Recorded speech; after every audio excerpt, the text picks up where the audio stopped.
E aí pessoal, beleza? Para mais um vídeo aqui. É o seguinte, vamos dando continuidade ao conceito de função quadrática.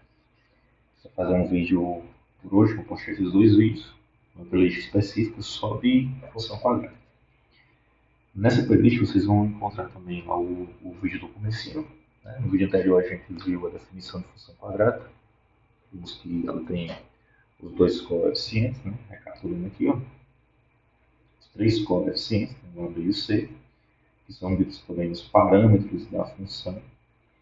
Vimos que o A não pode ser zero, vimos que o gráfico da parábola tem essa aparência ali, ó, e você tem que associar o gráfico à expressão que define a função, certo? Agora a gente vai ver como que a gente estuda o coeficiente A, o que ele implica, né? Temos duas situações. Primeiro você vai estudar o sinal desse coeficiente. Em termos de sinal, será positivo ou negativo, né? Ele vai implicar para você a concavidade da parábola, né? Se ela é voltada para baixo ou para cima. Né? Para você lembrar aí, é só dizer em relação para aquele lado da boca da parábola está aberta, né? Se é para cima ou se é para baixo, sabe? Então, se o A é maior que zero, é positivo, a concavidade é voltada para cima. Isso também tem uma implicação no valor de máximo ou mínimo, mas não é assunto para esse vídeo agora. Iremos falar sobre isso mais à frente. Do contrário, se a concavidade ela for voltada para baixo, isso significa dizer que o A é menor que zero, negativo. Certo? Então, a primeira análise que você faz é essa. Porque só existem essas duas possibilidades para o A. Se a concavidade vai ser voltada para cima ou para baixo, depende se o A é positivo ou negativo. Só que tem uma segunda situação que a gente tem que analisar, que é a grandeza, ou seja, quão grande é esse valor de A. Eu digo em termos de módulo, certo? Porque você pode ter um número muito pequeno, mas que no módulo ele vai ser muito grande, né? Isso vai estar positivo. Por exemplo, imagina um A negativo, mas o A é menos 200, por exemplo. Se eu aplicar módulo ali, a distância até o zero seria de 200 em medida. Né? Então, quanto maior for o valor de A, se é positivo ou negativo, nesse caso, isso vai implicar na abertura da parábola. Como que a parábola vai estar aberta em termos de distância. Vamos já ver isso no gráficos também, fica bem mais interessante. E um fato surpreendente, né, que é um pouco mais analítico, você tem que ter um pouco mais de visão para isso, a gente vai ver, que implica que valores de A, nesse caso em termos de grandeza diferentes, né, valores de A diferentes, em termos de grandeza, valores positivos ou negativos, vão indicar que as parábolas elas são semelhantes. Então, quaisquer duas parábolas que diferem entre coeficiente A, B e C, elas são semelhantes. Certo? A gente vai ver por que essa afirmação ela é verdade, mas a gente não vai provar isso. A gente vai fazer um exercício mental. Tá bom? Então, vamos fazer, vamos entender como é que funciona esse ponto aí. Então, é o seguinte, eu dei aqui uma parábola, uma função no GeoGebra, uma excelente ferramenta para análise de gráfico e outras coisas mais também. Mas para a gente aqui vai servir muito bem. O traço da parábola seria esse traço em verde que vocês veem aí. Você tem y igual a x quadrado mais 2x menos 1. Perceba que o a eu não atribuí um valor específico para ele. O que eu vou fazer? Eu vou fazer com que esse a ele varie no intervalo de 1 até 20. Certo? Então, observem a parábola. Quando eu der play aqui, vocês vão perceber o que vai acontecer com ela.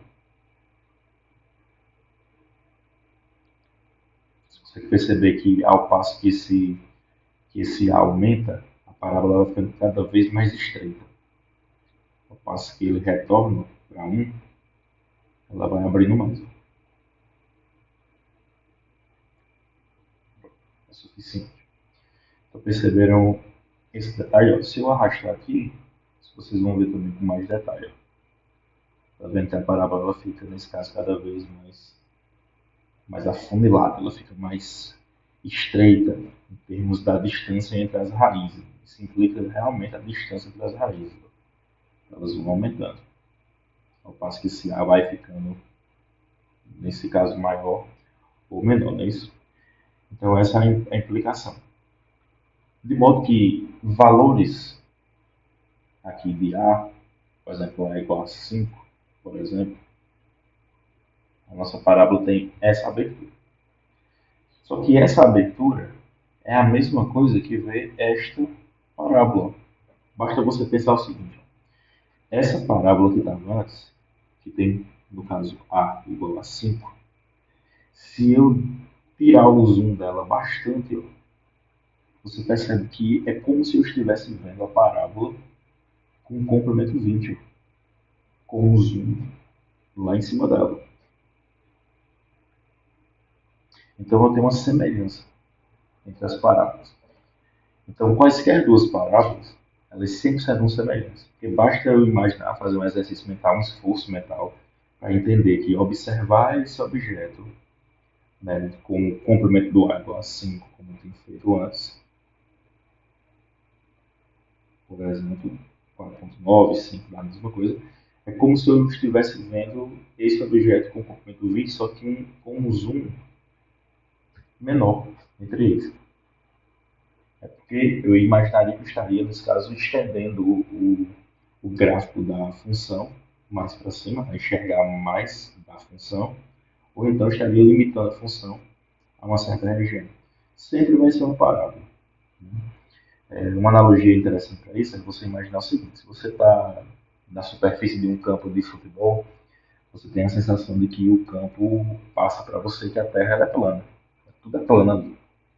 Só que se você olhar de fora da Terra, certeza você vai perceber que o plano, esse campo, ele tem um formato, nesse caso, arredondado. Né? Porque o planeta Terra tem formato circular, esférico. Então é uma analogia perfeita para a gente, nesse caso, entender essa ideia de semelhança. Certo? Então essa daí é as implicações que esse coeficiente ele tem em relação à parábola. Certo? Mas a gente não começou, lembrando só que a gente não começou a fazer conta ainda, cálculos e tal, para chegar a esse momento. Nos vídeos subsequentes e logo mais estarei postando para vocês. Certo? Então, é isso aí. Valeu. Tchau, tchau.